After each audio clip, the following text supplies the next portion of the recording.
uDiscover, take one, soft bass. When I made this book, and the whole process of making this book was an education on so many levels.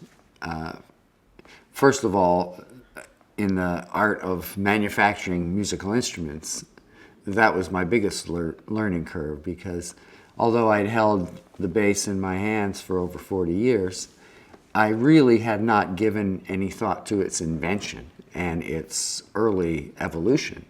So all the research on the early Fender basses, the early Gibson basses, and even the early Rickenbackers was just a non-stop, university class on how these things came to be. And of course, while you're learning about its evolution and the change in pickups and the body shapes, you're playing these instruments as I'm acquiring them, I'm playing them. So I learned so much about tone and how tone developed and how the bass player got more and more control over his own tone through those years. And also it was a lesson in mass production and the whole US mantra of the 50s of creating mass production.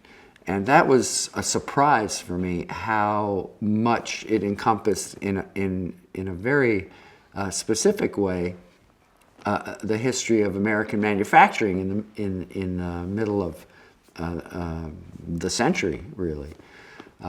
When you look at Leo Fender and you look at what was happening in the Fender factory, it was really a prime example of American ingenuity and cutting-edge technology to make a product on a mass-produced level. So I can't even begin to tell you how much I learned.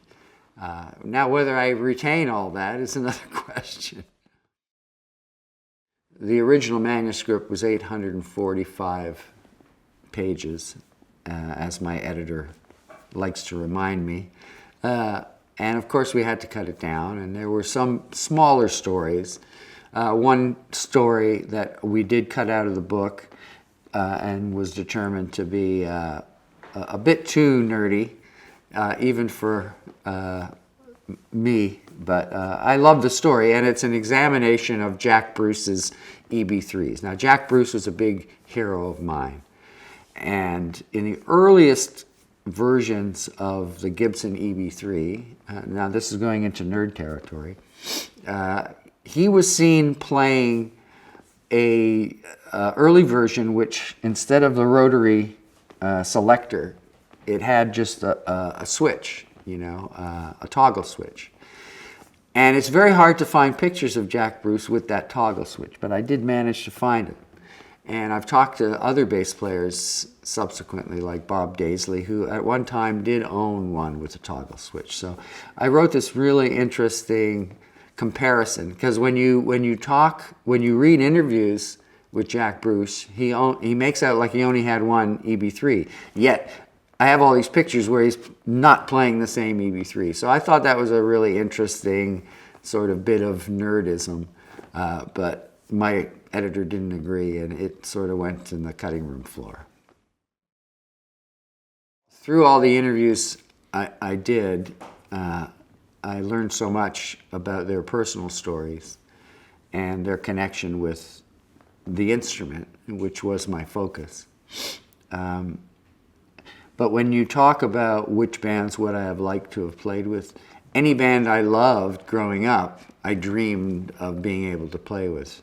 I dreamed of, filling Jack Bruce's shoes in the Cream, John Paul Jones's shoes in Led Zeppelin, even Jack Cassidy's shoes in the early Jefferson Airplane. These guys were my heroes, and their bands were awesome to me, and I would have loved to have played with any of them, Chris Squire and Yes. Did I think I could play with them? Fuck no, but I would have loved to have given it a shot. The most tonally versatile bass I own, it's hard to say, but I would probably say of the vintage instruments that the book bases itself around, I would have to say the jazz bass, the Fender jazz bass. And I say that because there is a great variety in the design in it of itself. What Leo Fender set out to do when making the jazz bass was, he already had a fantastically established workhorse bass like the Fender Precision bass, which he invented in the early 50s. And in 1960, he brought out this bass that was supposed to give you more range of sound.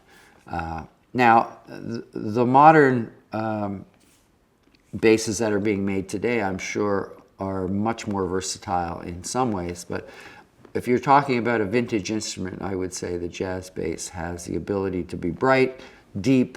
You know, it has all that built into itself.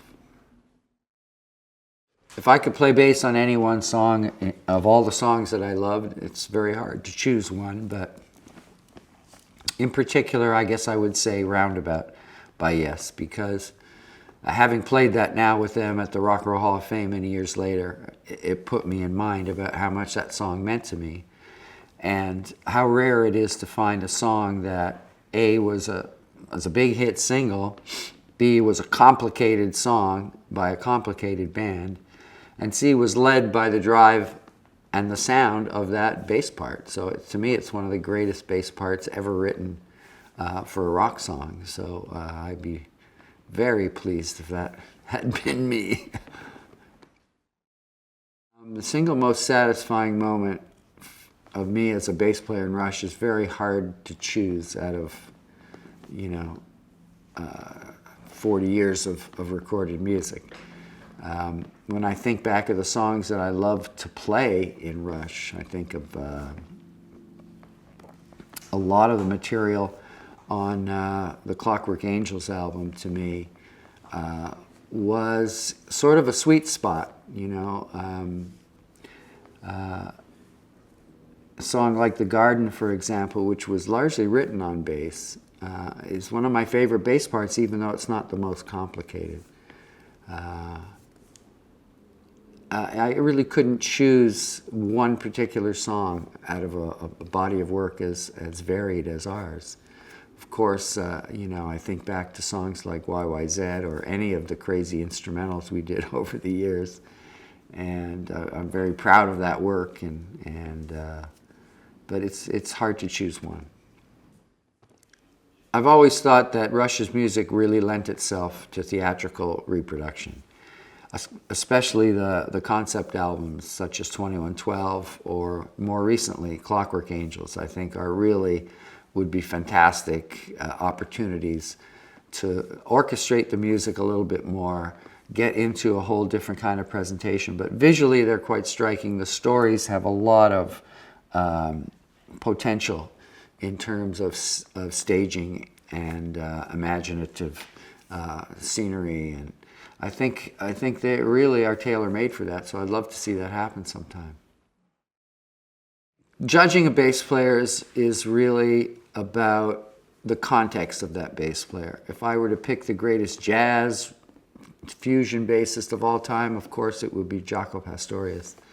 If I was to pick the greatest, progressive rock bassist of all time, it would have to be Chris Squire, without question. For a pure rock bassist, I think between John Paul Jones and Jack Bruce, you'd have to have a playoff.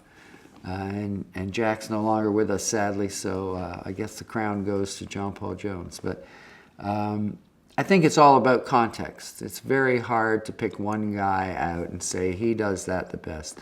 If you look at Flea's playing, for his style of music, I mean, it's fantastic. He's an amazing player. I have great respect for his bass playing. But how can you compare that to what Chris Squire did? Because it's a whole different genre. Did I think I could play with him? Fuck no. But I would have loved to have given it a shot.